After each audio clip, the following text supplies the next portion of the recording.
सो Samsung नए Bing की वजह से अपने फोन से गूगल को हटाने का प्लान कर रहा है। सेकेंडली, फोन पे गूगल से कम्पीट करने के लिए अपना एक नया ऐप स्टोर लॉन्च करना चाहता है। थर्ड, इंडियन स्मार्टफोन मार्केट में अब लोग 30,000 से नीचे के फोन खरीदना ही नहीं चाहते, जिसकी वजह से मार्केट गिरता जा रहा है। एंड एट लास्ट एप्पल अपने एक 3 साल पुराने लीगल बैटल को बहुमत से वोट लेके काइंड ऑफ जीत गया। So welcome to the 15th episode of no name series. Let's start with our first story. Recently एक न्यूज बाहर आ रही थी कि सैमसंग अपने फोन्स में गूगल सर्च को बिंग सर्च से रिप्लेस करने का सोच रहा है। और इस न्यूज के बाहर आते ही अल्फाबेट, जो कि गूगल की पेरेंट कंपनी है, उसका स्टॉक 4% से गिर गया। सिर्फ खबर से ही अगर ये हाल है तो असल में कर दिया तो क्या होगा? Let's see the consequences। और क्या सैमसंग एक्चुअल में ऐसा कर भी सकता है या नहीं? फर्स्ट ऑफ ऑल, फायदे। गूगल का तो ऑफ कोर्स इसमें कोई फायदा है ही नहीं, क्योंकि अगर उनकी सर्च डिफॉल्ट नहीं होगी तो उनके रेवेन्यू में बहुत नुकसान होगा। माइक्रोसॉफ्ट का ऑफ कोर्स इसमें डायरेक्टली फायदा दिख रहा है, क्योंकि लोग बिंग को ज्यादा यूज करेंगे। But there is a catch. Generally क्या होता है, गूगल को सैमसंग और बाकी सारे मैन्युफैक्चरर्स जैसे एप्पल, मोजिला वगैरह को पैसे देने पड़ते हैं ताकि ब्राउजर्स और बड़े बड़े मैन्युफैक्चरर्स अपने डिवाइसेस में गूगल की सर्च को डिफॉल्ट रखें। बट इसी चीज पे काफी सारे एक्सपर्ट्स आर्ग्यू कर रहे हैं, क्योंकि गूगल की एक माडा अग्रीमेंट होती है जिसमें वो सारे एंड्रॉइड मैन्युफैक्चरर्स से कहता है कि अगर आप हमारी गूगल एप्स को यूज करना चाहते हो तो 1000 कंडीशंस में से एक कंडीशन ये है कि तुम्हें गूगल सर्च को डिफॉल्ट रखना पड़ेगा। तो अब पहला डाउट ये आता है कि गूगल सैमसंग को पैसे दे क्यों रहा है जब उनकी ऑलरेडी इस चीज पे अग्रीमेंट हो चुकी है। एक्चुअल में बात ऐसी है कि ये अग्रीमेंट रीजन स्पेसिफिक होती है। जैसे यूरोप में अलग होगी, टर्की में अलग होगी। जैसे यूरोप में गूगल किसी भी ब्रांड को फोर्स नहीं कर सकता, तो वहां पे सैमसंग या कोई भी और मैन्युफैक्चरर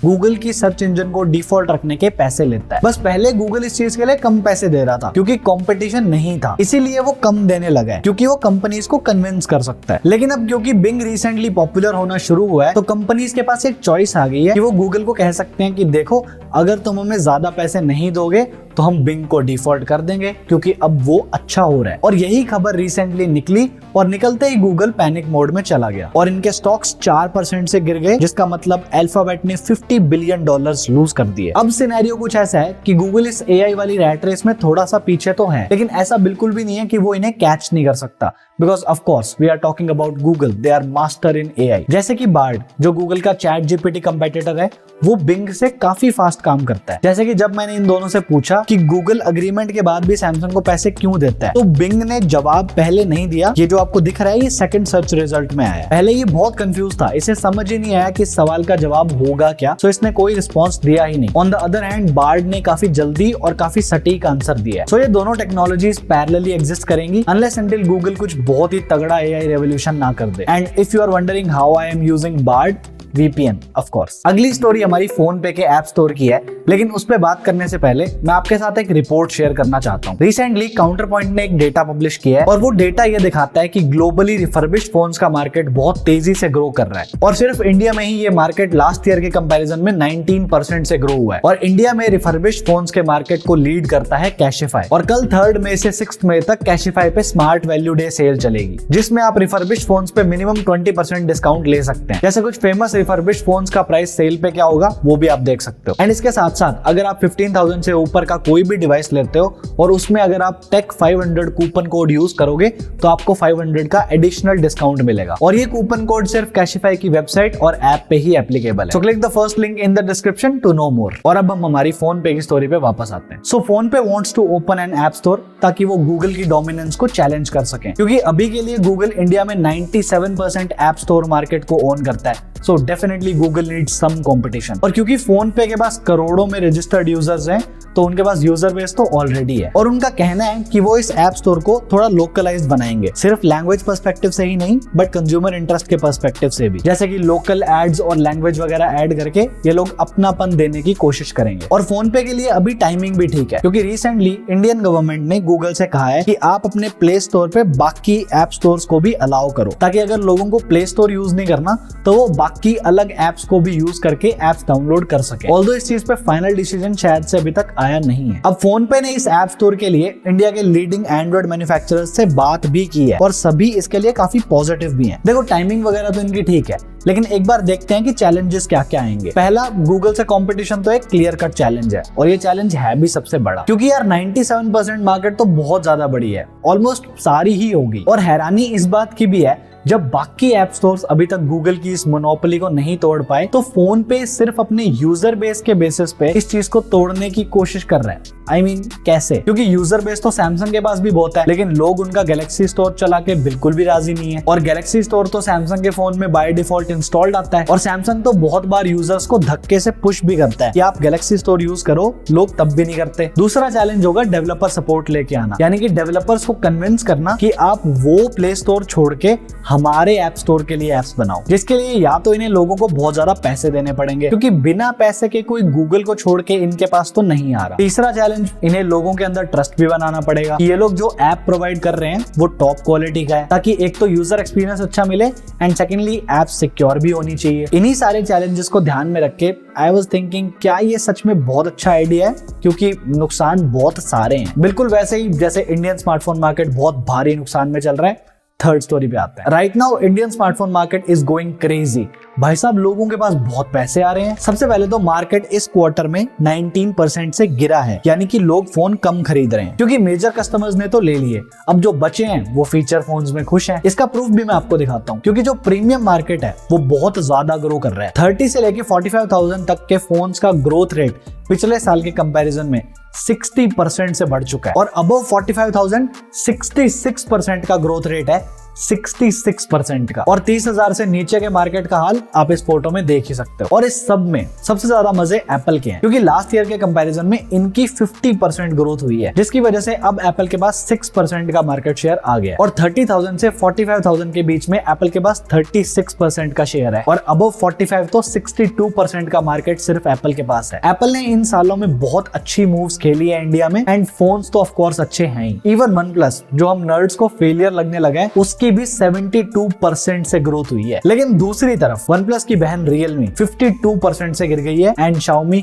44% से गिर चुका है। एंड इट्स प्रीटी ऑब्वियस कि इनके शेयर गिरेंगे, क्योंकि जिस मार्केट में ये लोग ऑपरेट करते हैं बजट सेंट्रिक में, वहां पे लोग फोन ही नहीं खरीद रहे। लेकिन अब मार्केट ने ऐसा रुख बदला कैसे? सिंपल सी एनालॉजी है, जैसे जब हम घर पे कुछ सामान लेके आते हैं, फॉर एग्जाम्पल एक फ्रिज, तो पहली बार लिया थोड़ा सा सिंपल सा था, दूसरी बार उससे थोड़ा बेटर, तीसरी बार थोड़ा और बेटर, एंड फाइनली हम सेटल हो जाते हैं कि यार इसको अब हम लंबे टाइम तक चलाएंगे। हाँ, हम फोन को फ्रिज से कंपेयर नहीं कर सकते, लेकिन साइकोलॉजी सिमिलर सी ही है, क्योंकि फोन अब वो फ्यूचरिस्टिक गैजेट नहीं रहा जिससे खेलने में लोगों को आज भी उतने ही मजे आते हो जितने 4 साल पहले आते थे। फोन अब एक आम सी चीज है, तो बस लोग अब एक अच्छा डिवाइस चाहते हैं और उस पे सेटल होना चाहते हैं। उनको अब हर दूसरे साल चेंज नहीं करना, उनका होल ही है। एंड सेकेंडली आई गेस अब लोगों के पास पैसा भी आ रहा है, और मुझे इस सब में सबसे ज्यादा खुशी एप्पल के लिए ही हो रही है, क्योंकि एक बजट सेंट्रिक मार्केट को भी वो कॉन्कर करना जानते हैं। उन्हें इन चीजों की सबसे ज्यादा समझ है कि मार्केट कैसे चलता है। And I really praise Apple for the expertise they have. Now don't cancel me because I am praising Apple, but it's not my fault if they are in the news.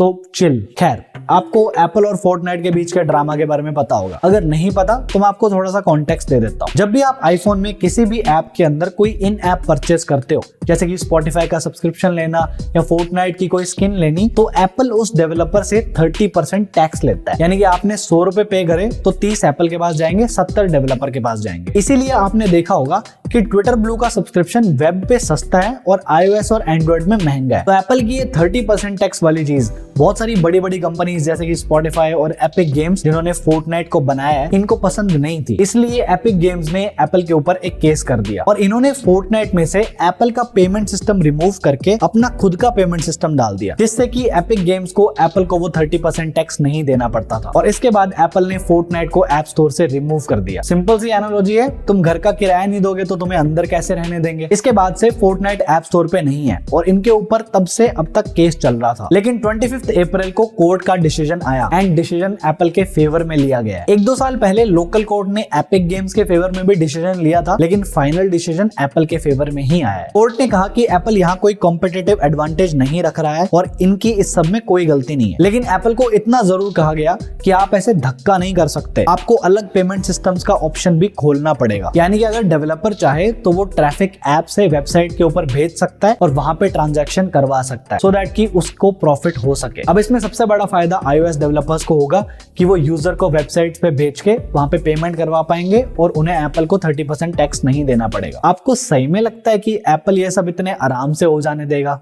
क्योंकि मुझे तो बिल्कुल भी नहीं लगता। अब देखना थोड़े टाइम में एप्पल इस चीज को काउंटर अपील करेगा, क्योंकि अगर सब लोग वेब पे पेमेंट करवाने लग गए तो एप्पल का रेवेन्यू कहां जाएगा। एप्पल से रिलेटेड हमारे पास एक न्यूज और भी है। ईयू में एक डिजिटल मार्केट्स एक्ट है जो एप्पल से कहता है कि अब उन्हें एप्स की साइड लोडिंग अलाउ करनी पड़ेगी। यानी कि जैसे एंड्रॉइड में होता है कि आपने एक्सटर्नल सोर्स से एपीके इंस्टॉल कर ली, बिल्कुल वैसा ही आईफोन्स में भी होना चाहिए। और अब क्योंकि ईयू कह रहा है तो एप्पल को करना भी पड़ेगा। जैसे आईफोन्स में टाइप सी ईयू की वजह से ही तो आ रहा है, बिल्कुल वैसे ये भी आ जाएगा। लेकिन टाइप सी तो एप्पल वर्ल्ड वाइड सारे आईफोन्स में देगा, बट साइड लोडिंग के केस में आई डोंट थिंक सो कि एप्पल उसे वर्ल्ड वाइड सारे आईफोन्स में एनेबल करेगा।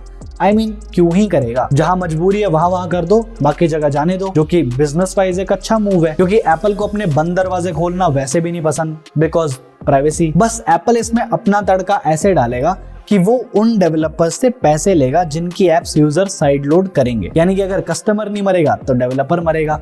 किसी ना किसी से तो एप्पल वसूल ही लेता है। अभी ये चीज प्लान में तो है, बट देखते हैं एप्पल इसके साथ प्रोसीड कैसे करता है। लेकिन एक चीज ये भी है कि पास्ट में एप्पल के ऐसे प्लान्स बहुत बुरी तरह फेल हुए हैं। समझना चाहोगे? यहाँ क्लिक कर लो, मैं आपको वहीं मिलता हूँ। Bye bye.